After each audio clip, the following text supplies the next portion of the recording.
Salve ragazzi e bentornati sul canale di IRD. Da come si è potuto intuire dai miei ultimi video, da quando sono ripartito, insomma, la mia intenzione è non solo di trattare anime e manga, ma anche cinema e serie televisive di qualunque nazionalità e di qualunque genere.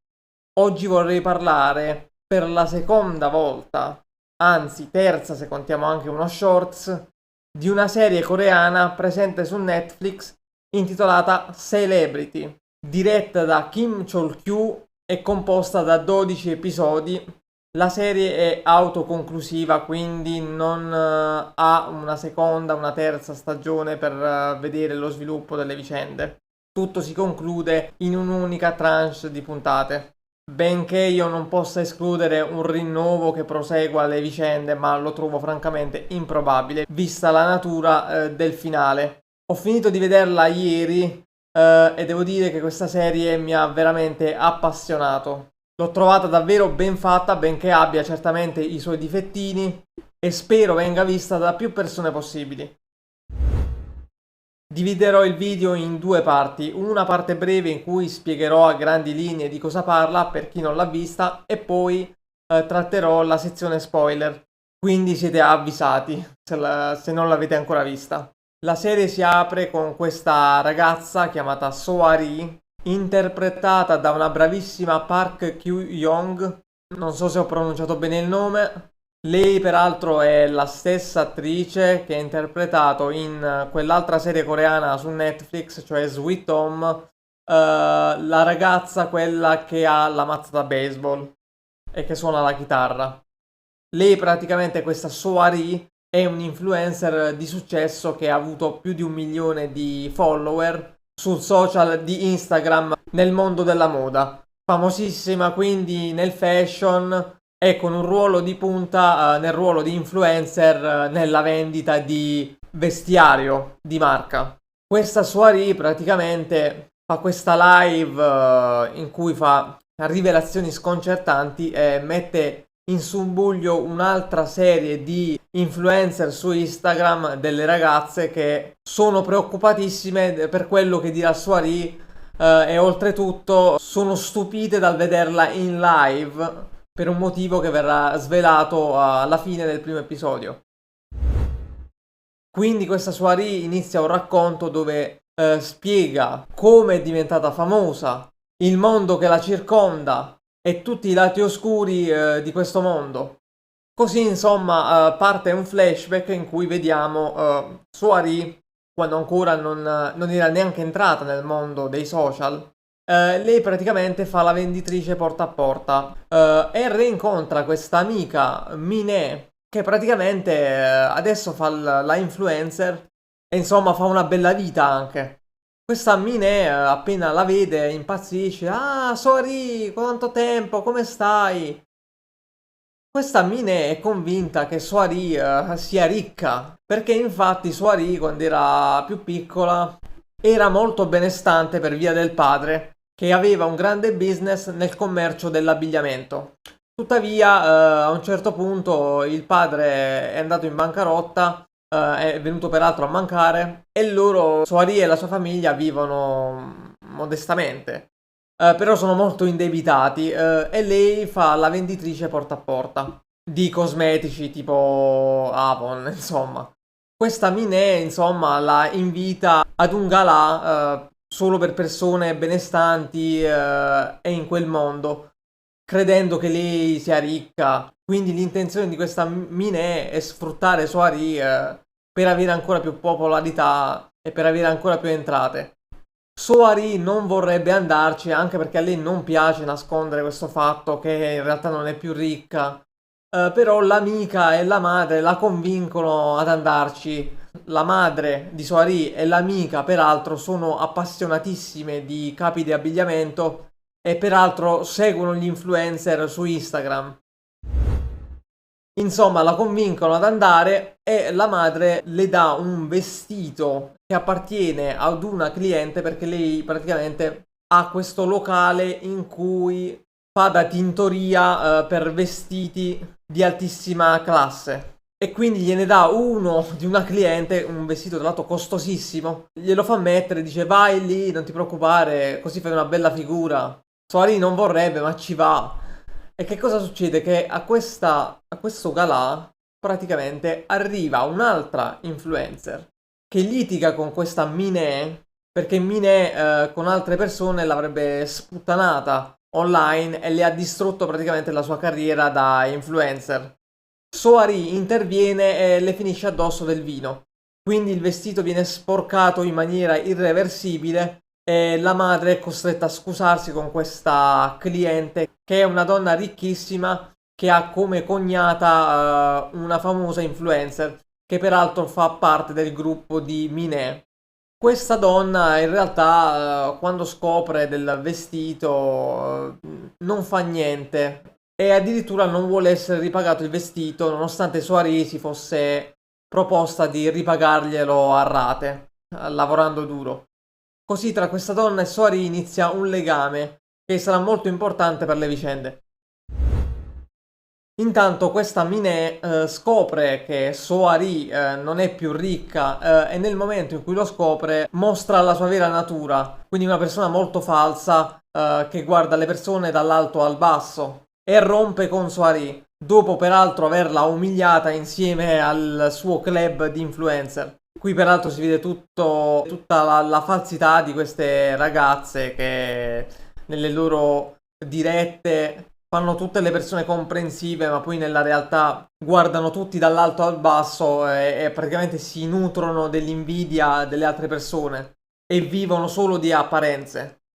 Ma è proprio qui che Soari casualmente, grazie a Minè ed alcune altre vicende, inizia a diventare popolare su Instagram e quindi inizia a ricevere le prime proposte di collaborazione dalle società per poi essere anche contattata da una compagnia che la farà crescere come influencer su Instagram. E da qui in poi lei inizierà ad avere sempre più successo e Minè e le altre invece faranno di tutto per distruggerla. E quindi questa era la trama in generale, mi sa che mi sono anche protratto anche troppo. Questa serie fa un vero spaccato sul mondo dei social e sul vivere di apparenza attraverso la rete. Per fare un esempio, c'è questa cosa delle persone che non perdono mai occasione di fotografarsi quando, ad esempio, stanno vicino ad una macchina costosissima, che però magari poi si scopre che non è neanche la loro. Quindi, ad esempio, c'è questa scena dove si vede questo tizio che si fa la foto vicino a una macchina e poi arriva il vero proprietario, quindi lui in realtà non possiede quella macchina, ma sui social farà credere di sì. Oppure l'amica che si fa le foto con le borse di marca costosissime e poi in realtà quando finisce di farsi i selfie sono dell'amica. Questa serie mostra la competizione che c'è in questo mondo, ad esempio il club di Minè e le altre, la Gabin Society. Queste influencer tra loro fingono di essere amiche attraverso la rete, ma in realtà si odiano a vicenda e l'unica cosa che le lega veramente è l'odio per Soirée. Loro odiano Soirée perché non sopportano la sua sincerità e non sopportano che una che non aveva un soldo il giorno dopo ha più successo di loro. Questa è una serie che parla anche di lotta di classe, come spesso vediamo in prodotti coreani. Queste donne, tra l'altro, nascondono il proprio passato, perché in realtà la maggior parte di loro non era benestante da sempre, nonostante in realtà in rete facciano apparire di essere sempre state ricche. In realtà molti di loro sono riusciti ad arricchirsi sfruttando il successo di altri, appoggiandosi ad altre persone o facendo attività illegali, quindi sono influencer che vendono la perfezione su Instagram, ma sotto sotto nascondono tantissimi scheletri che se venissero fuori le potrebbero distruggere. Che sono proprio gli scheletri che Soirée, la Soirée del presente, inizia a rivelare piano piano. Un aspetto molto realistico di questa serie sono appunto queste ragazze, Minè e le altre, perché mostrano un atteggiamento tipico di chi su internet si vende come persona di successo, ricca senza esserlo, esprimendo poi uno snobismo verso tutti coloro che non sono né ricchi né di successo, quindi un vero e proprio riflesso di se stessi. Cioè in realtà è come se odiassero se stessi, perché in realtà nella realtà non sono né ricchi né di successo, fingono solo di esserlo, ma riflettono questo loro odio sulle altre persone. Quindi il loro fallimento lo riflettono sulle altre persone. Un altro aspetto che tra l'altro viaggia anche sul drammatico, il comico nella serie sono i commenti. Praticamente Soari quando inizia a diventare di successo inizia ad essere anche bersagliata da alcuni hater, soprattutto perché lei imbastisce una guerra sui social contro Mine e le altre. Quindi si creano delle fazioni che le vanno contro, delle fazioni che le vanno a sostegno. E fa ridere molto una scena con la madre che dice: io l'ho difesa con tutti e 8 i miei profili. Questo fa molto ridere perché è quello che succede nella realtà. Le persone si creano più profili con nomi diversi, spacciandosi quindi per più persone. E cosa succede? Che quando scrivi più profili diversi, dei commenti sotto a un post e lasci dei like, le altre persone penseranno che ci stanno più persone che stanno sostenendo quell'idea. E in realtà è una persona sola dietro. E quindi anche questo è un fenomeno realistico. Quindi insomma mi ha fatto ammazzare da ridere questa scena della madre. Io l'ho difesa con tutti e 8 i miei profili. E ora passiamo alla parte spoiler. Se non volete proseguire per non spoilerarvi, vi ringrazio per avermi seguito fin qui. Se no, passiamo agli spoiler. Una cosa molto riuscita di questa serie sono le interazioni tra i personaggi, come ad esempio il rapporto che si crea tra Yeon Si-on e So-ari. Yeon Si-on sarebbe la donna del vestito e che è la moglie dell'amministratore delegato di questo grandissimo studio legale, la Tecan, ma è anche la cognata di Chei, una delle influencer della Gabin Society insieme a Mine. Questo rapporto è molto interessante perché Yeon Si-on è stupita dalla sincerità di So-ari, vivendo lei in un contesto di falsità insieme al marito, alla cognata, e quindi questo porta Yeon Si-on ad andare sempre incontro a So-ri, spalleggiarla sempre di più fino ad arrivare ad andare contro al marito e alla cognata. Infatti escono fuori grazie a So-ri tutti gli scheletri non solo di queste influencer che iniziano a crollare piano piano, ma anche tutti gli scheletri di questo studio legale importantissimo, che per difendere Chei, una delle influencer, aveva cagionato la morte di un uomo al solo scopo di coprire un eventuale scandalo che colpisse la sorella influencer e la sua società. Questa serie mi piace molto perché, come devo dire, altre serie coreane mantiene sempre una sorta di realismo nelle vicende che rendono il tutto appassionante, ma anche questo modo di mantenere la coerenza nell'indole dei personaggi. Che cosa voglio dire? Spesso nelle serie americane, e non solo, c'è da parte degli autori questa tentazione di far redimere i personaggi negativi. Quindi personaggi che magari fino al momento prima non avevano alcuno scrupolo, all'improvviso iniziano a compiere una sorta di atto redentorio. Invece in queste e in altre serie mi colpisce come i personaggi mantengano fino all'ultimo la loro linea. Cioè se sono delle merde di persone, rimangono merde fino alla fine. Quanto alle parti finali, la serie mi ha davvero tenuto col fiato sospeso, nonostante io avessi capito già alcune cose. Per fare un esempio, io avevo capito che l'amica di So-ri, Chon-sun, se non sbaglio, non ricordo bene il nome, praticamente il fatto che lei fosse una delle hater di So-ri mi era venuto in mente perché avevo capito che era qualcuno vicino a lei. Però devo dire che qui secondo me la narrazione è stata un po' confusionaria perché sembrava quasi che lei fosse BB Famous. Ecco, questa figura BB Famous secondo me è una delle parti migliori della serie.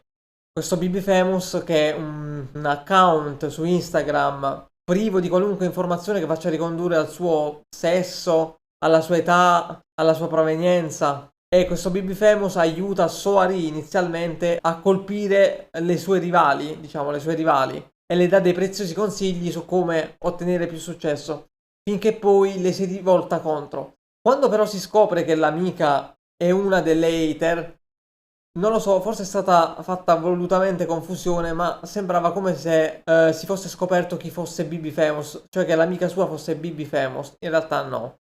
Non so se questa cosa è voluta o se semplicemente hanno fatto confusione, non lo so. Fatto sta che quando scoprono l'identità degli hater, Soari, almeno nella versione italiana, dice: avete scoperto l'identità di Bibi Famous? Invece no. Ecco, io per tutto il tempo mi sono chiesto chi fosse Bibi Famous e questa cosa è stata veramente pazzesca. Come pazzesco è stato il mistero di Soari, no? Quella del presente, no? Visto che lei in realtà dovrebbe essere morta. Questa Soari che fa le dirette mette davvero hype. Io fino alla fine mi stavo chiedendo che cosa fosse accaduto. È una serie quindi che sa davvero appassionare, che spesso ti porta in una direzione e poi ti frega volutamente, nel senso buono. E quindi no, la rivelazione di dove sia Soari, se davvero lei, è davvero pazzesca. Io però l'avevo intuito che fosse un deepfake, perché la Soari nelle dirette aveva queste strane movenze e le scene all'interno dell'appartamento la riprendevano solo di profilo da lontano. Quindi mi era venuto il dubbio, vuoi vedere che in realtà questo è un deepfake? Infine abbiamo la rivelazione di Bibi Famous, che era tra i misteri più potenti di questa serie. Anche qui la serie ti inganna in più occasioni, perché ci fanno anche credere che sia quella donna che arriva a un certo punto nel locale di Soari e che in realtà è Songra, o come si chiama, quella lì che aveva litigato all'inizio con Pini Man, e che in realtà non c'entra con Bibi Famous. È stata una mossa pazzesca perché hanno scelto un'attrice con un'espressività inquietante. Comunque sia, questo Bibi Famous scopriamo essere in realtà una donna che vive in un appartamento piccolo ma soprattutto completamente messo sopra, cioè quindi insomma vive in una condizione di barbonismo domestico. Infatti è a terra, tutta la roba a terra, l'immondizia a terra, ci sono scarafaggi dappertutto. E questa ragazza lavora in un centro di massaggi per persone molto benestanti, quindi proprio le influencer che questa Bibi Famous tanto invidia. Ecco, questo è un elemento di cui parla Celebrity, e cioè l'invidia sociale.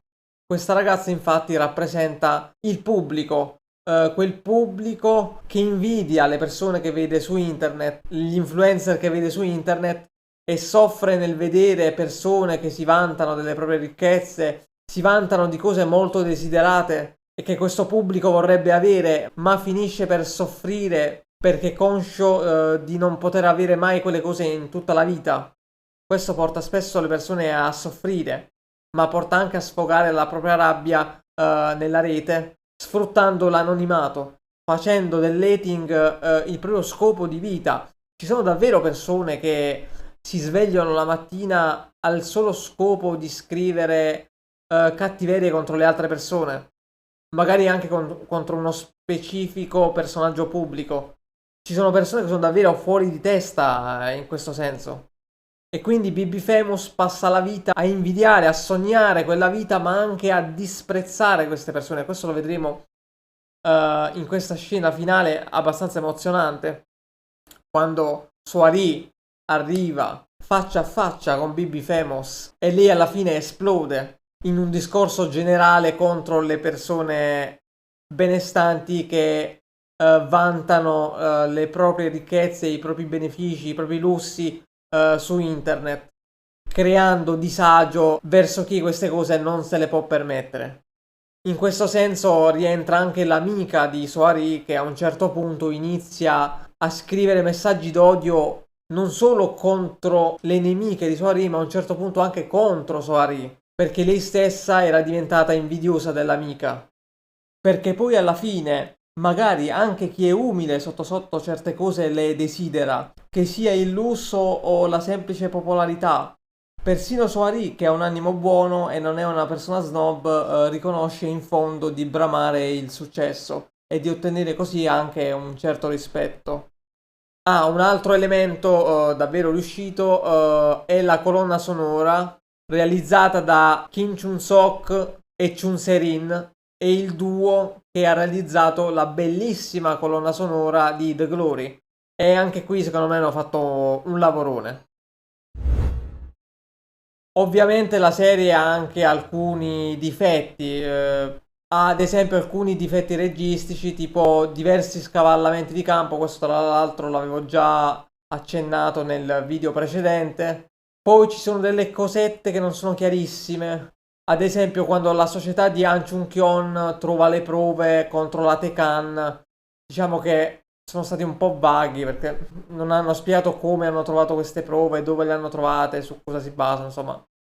Han Chun-kyon dopo l'incidente si è risvegliato, però porca miseria non c'ha manco un segno. Va bene che questo è ricco, però se è proprio tornato pulito. Mi aspettavo qualche segno almeno. Insomma, in conclusione, questa secondo me è una serie davvero riuscita, stupenda, non perfetta, appassionante fino alla fine, con un certo realismo narrativo, benché poi verso la fine viri un po' sul thriller, ma senza troppe sbavature, a dire il vero. E quindi la straconsiglio e spero che venga vista da più persone possibili e che non rimanga nel sottobosco della nicchia, come è accaduto ad altre serie, ad altri film asiatici. Purtroppo l'effetto Squid Game, non siamo più vivi, non vale per tutte le serie coreane, ma vabbè. Se questo video ti è piaciuto, sostienimi con un like, con un commento e con una condivisione. Io ti ringrazio e ci vediamo al prossimo video.